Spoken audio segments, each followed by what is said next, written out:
Bienvenue sur cette vidéo de présentation du Tour d'Italie. On commence tout d'abord avec les équipes. Et la première équipe, c'est la formation AG2R, la mondiale, l'équipe Haut-Savoyarde. Donc avec une équipe très francophone, avec comme leader pour le classement général Alexis Vuillermoz qui a fini 11e en 2014. Autre coureur à suivre, il s'agit de Tony Galopin qui a remporté une étape l'an dernier sur le Tour d'Espagne. Et cette année, il va participer pour la première fois au Tour d'Italie. Et il va essayer de remporter une étape pour entrer dans le cercle fermé des coureurs qui ont gagné une étape sur les 3 grands tours. A noter aussi la présence de Nico Denz. On se souvient de sa deuxième place l'an dernier derrière Matej Moric sur une étape assez spectaculaire. Ensuite, la formation Androni, une équipe invitée par l'organisateur puisqu'elle a remporté la Coupe d'Italie par équipe de cyclisme. Bien sûr, c'est une équipe où on va voir beaucoup à l'offensive. Et le coureur à suivre, bien sûr, c'est Fausto Masnada. Bon, on voit 26e en 2018, mais surtout, il vient de remporter 2 étapes sur le Tour des Alpes. La formation suivante, c'est l'équipe Astana, les Kazakhs, une équipe en pleine bourse cette année, avec un super printemps pour Jakob Fuglsang. Cette équipe spécialiste des courses par étapes, à son leader, c'est Miguel Angel Lopez, 3e du Giro et de la Vuelta l'année dernière.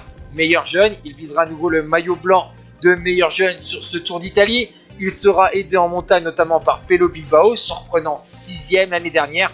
C'est une équipe qui sera favorite aussi pour le classement par équipe, puisqu'il y aura quand même Jan Hirt, 12e en 2017, excellent grimpeur. Yon Izagirre, bon grimpeur et surtout très bon rouleur. Dario Cataldo qui peut limiter les dégâts en montagne, encore filé là sur les parcours vallonnés, ou encore André Zeitz. La Bahrain Merida, une autre équipe qui risque d'être bien classé au classement par équipe, mais on va surtout se concentrer sur Vincenzo Nibali qui va essayer d'inscrire pour la 3e fois son nom au palmarès du Giro d'Italia. Il sera aidé de Domenico Pozzovivo, son principal lieutenant en montagne, 5e en 2014 et l'an dernier. Autre lieutenant de valeur, Damiano Caruso, arrivé de la BMC cet hiver, 8e du classement général en 2015 et très bon rouleur. On note aussi la présence d'Antonio Nibali, le frère de Vincenzo, pas mauvais sur le Tour des Alpes. Pas de Matej Moric, par exemple, il devrait être sur le Tour de France. L'équipe Bardiani, encore une équipe italienne, encore une équipe invitée.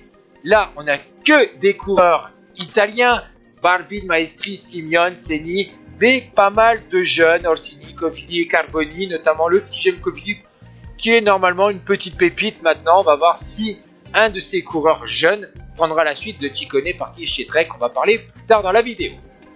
L'équipe Bora-Hansgrohe, l'autre équipe tonitruante du début de saison avec la De Koninck et la formation Astana, la Bora aura normalement 2 leaders pour le classement général. Là, je vous parle de Rafael Majka, 5e en 2016, 6e en 2014, 7e en 2013. Normalement, il a des plus grandes capacités au classement général que Davide Formolo, mais Formolo, depuis 2 ans, on le voit qu'il finit 10e du Giro d'Italia. L'an dernier, on se rappelle qu'il avait du mal au début de l'épreuve avant de finir en trombe entre guillemets pour finir 10e, alors que Rafael Majka, ça fait plusieurs saisons qu'il est en galère au classement général. A noter un gros sprinter dans cette équipe, Pascal Ackermann, qui disputera son premier grand tour, le spécialiste des courses d'un jour, à la place de Sam Bennett, alors que l'année dernière l'Irlandais était le seul à pouvoir tenir tête à Elia Viviani. La formation CCC Team. Alors là, c'est une équipe un peu faible entre guillemets pour l'équipe World Tour. Jakub Marescu sera le leader pour les sprints. On l'a vu qu'il a fini 3 fois au cours de sa carrière, 2e d'étape sur le Tour d'Italie. Son objectif, c'était d'enfin en remporter une. Lui qui était un spécialiste des courses mineures. On voit la présence de Ventoso qui a gagné 2 étapes pendant sa carrière. C'est une équipe qui sera tournée vers l'offensive sur les parcours vallonnés avec Tendam, avec Victor de la Parte et Amaro Antunes, le jeune portugais. La De Koninck Quick-Step, l'équipe numéro 1 mondiale, pour d'autres ça sera Astana. Cette équipe aura 2 leaders. D'abord Elia Viviani, vainqueur du classement par points l'année dernière, qui a remporté 4 étapes donc en 2018. On n'oublie pas non plus son succès en 2015 alors qu'il était chez Sky. L'Italien avait une petite clip sur le Tour de Romandie, mais normalement il devrait être bien rétabli pour le Tour d'Italie. L'autre leader de la formation De Koninck, c'est Bob Jungels, ce luxembourgeois, 6e en 2016 et 8e en 2007 avec un succès d'étape, c'était à Bergame il me semble. A noter la présence de Jack Knox, le petit jeune qui sera là pour aider Jungels en montagne, et un Français, Florian Sénéchal. L'équipe d'Emotion Data, c'est une des grosses déceptions du début de saison, parce qu'on s'attendait à des bonnes performances avec notamment Michael Valgren sur les classiques. ben, on n'a rien vu chez l'équipe sud-africaine qui a pourtant fait un assez bon recrutement, à part Kruziger qui a quand même tenu la dragée haute. On voit qu'il y a Enrico Gasparotto, un expérimenté italien qui n'a pas vraiment encore brillé sur les routes de son tour national. Et surtout, Jacopo Nizzolo, le sprinter vainqueur d'étape sur le Tour de Mans. Et ben, 2 fois vainqueur du classement par points, va-t-il enfin lever les bras car il a la particularité d'avoir des places d'honneur à l'appel. Maintenant, il va devoir essayer de gagner au moins une étape. C'est un des prétendants au maillot bleu par points. A noter la présence de Ben O'Connor pour le classement général, lui qui n'était pas trop mauvais l'année dernière jusqu'à sa chute sur la 19e étape. L'équipe EF Education First, c'était la dernière équipe à donner sa sélection pour le Tour d'Italie. Et ben, il y a Sacha Modolo pour les sprints. Bon, lui, il est décevant depuis quelques temps. S'il gagne une étape, ça serait vraiment un miracle parce que ça fait 2 ans, je crois qu'il est en galère le mec. En plus, pour le classement général, ben, Daniel Kanger peut viser un top 10, un entrée de top 10, un peu comme Vurien en Mose. L'Estonien 13e en 2013 et 2015, on se rappelle qu'il était bien classé au classement général avant sa chute sur une étape à Bergame. Sinon, bah, le reste de l'équipe, bah, Offland pour aider Modolo, Dombrowski et McCarthy, Cartier pour Daniel Kangert. En montagne, ce sera ses lieutenants. La Groupama FDJ, l'autre équipe française présente sur les routes du Tour d'Italie, elle misera cette année, contrairement aux 2 années précédentes avec Thibaut Pinot pour le général, bah, cette année c'est les sprints. Avec Arnaud Desmar, ça va être difficile pour le français. Comme on voit, début d'année difficile, seulement 17e de Paris-Roubaix. Le problème c'est est-ce qu'il va avoir la vitesse pour faire face à Elia Viviani et consorts, les hauts du gratin, n'oubliez pas Gaviria, et des étapes difficiles où on pourrait voir des Viviani, des Ackermann pétés, bah, est-ce que lui va suivre? J'en suis pas sûr. Donc franchement, s'il gagne une étape, ça serait une bonne surprise. Il y a Valentin Madouas aussi qui est également là pour les étapes vallonnées. Lui, bah, il va prendre de la caisse et il va découvrir un grand tour. Israel Cycling Academy, 2e année de suite pour l'équipe israélienne présente sur les routes de Giro d'Italia. Contrairement à l'année dernière où on avait notamment Ben Hermans pour la montagne qui a été très décevant, cette année on mise un peu plus sur les sprints avec Davide Cimolai, 6 participations à des grands tours et surtout ancien poisson pilote de Arnaud Desmar. Il y a également Sparagli qui a gagné une étape de la Volta en 2015, sans oublier Boivin qui sera là pour les aider. Dans la montagne, bon, Ruben Plaza, il va essayer d'aller dans les échappées. Il y a un petit Suédois au nom imprononçable qui sera là. Et enfin, Chris Neyland, j'espère qu'il fera mieux que l'an dernier. La formation Jumbo Visma avec un des favoris au classement général, Primož Roglič, le Slovène, dominant sur le dernier Tour Romandie, vainqueur de Tirreno et du EAE Tour. On l'avait découvert sur le Tour d'Italie en 2016 avec une victoire d'étape. Il avait fini, je crois, 2e à quelques secondes de Tom Dumoulin sur le prologue aux Pays-Bas.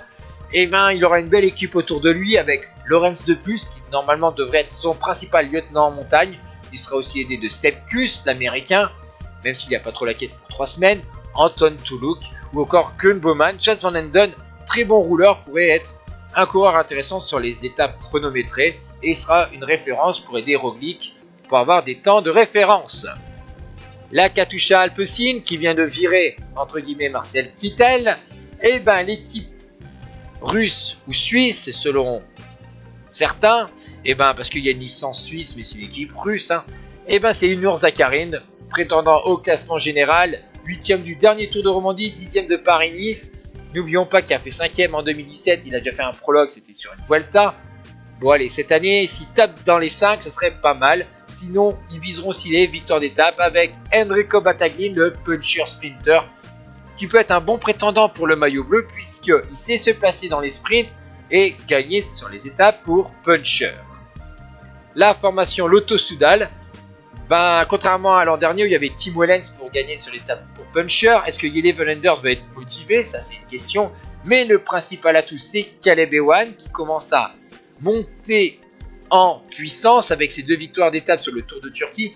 C'est un coureur qu'on pourrait également suivre sur certaines étapes un peu vallonné puisqu'il y a 1 ou 2 étapes où il pourrait s'imposer, où des gars comme Viviani ou Gaviria pourraient péter dans une bosse s'il s'accroche bien.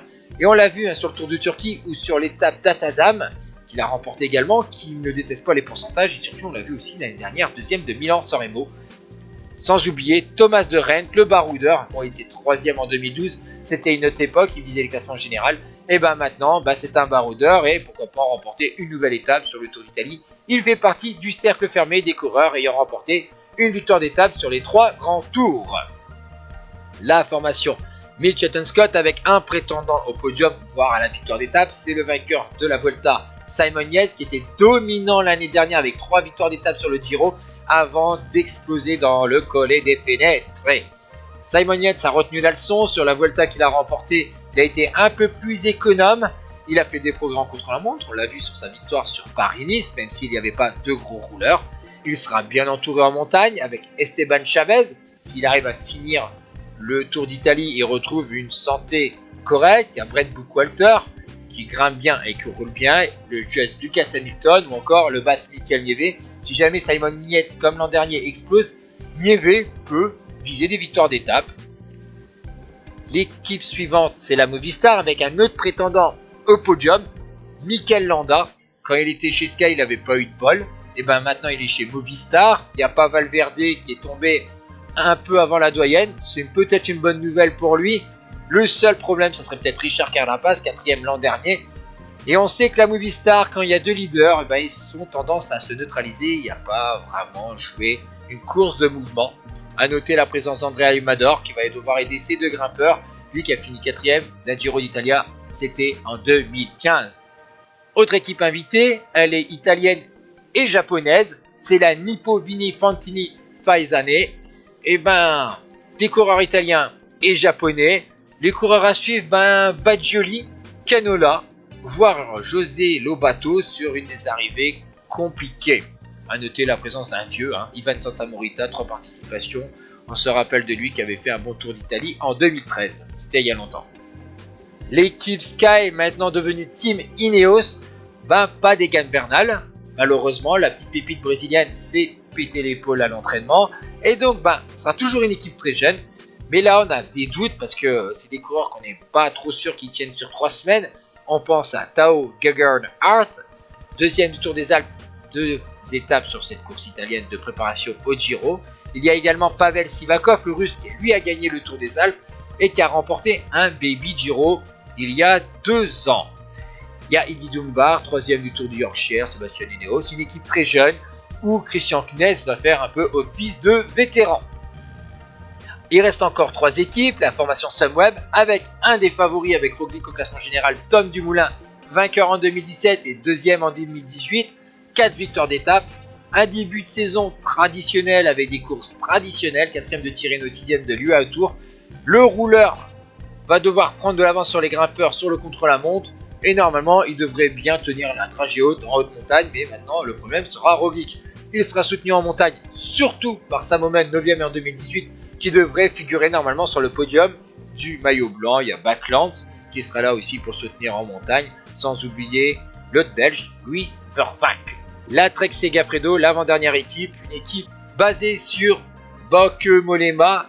Il y a un sprinter, c'est le jeune italien Matteo Moschetti, mais lui on va voir s'il va faire quelques top 10 dans les arrivées massives. Le néerlandais visera normalement un top 5, un podium, ça va être délicat, surtout qu'on sait qu'il n'arrive pas non plus à être avec le top du top. Surtout après 3 semaines, il sera bien entouré avec Giancarlo Brambilla, Giulio Ciccone, 2 coureurs assez offensifs qui vont peut-être devoir se calmer pour pouvoir aider le néerlandais dans la montagne. Marc-Alain Rizard participera à son dernier grand tour. Et enfin, la formation UAE Team Emirates avec un gros sprinter, Fernando Gaviria, vainqueur du classement par points il y a 2 ans, vainqueur de 2 étapes à San Juan, une étape sur UAE Tour et 2e des 3 jours de la panne. Le Colombien sera normalement un des favoris au maillot bleu avec Elia Viviani et normalement remportera une ou plusieurs étapes. Les coureurs, Diego Ulissi, 3e de la Flèche Wallonne pour les étapes vallonnées, Valerio Conti c'est pareil, et le leader classement général peut-être Jan Poland pour viser une entrée top 10 avec un Bugarmoz par exemple. Merci d'avoir suivi cette vidéo. Bon, j'en fais plus trop en ce moment, j'ai plus beaucoup de temps avec le site internet et les articles. Et encore merci à vous. Et normalement, ce soir, avec mes collègues de WeSport FR, on vous fait une vidéo sur le Giro d'Italia. Ciao tout le monde.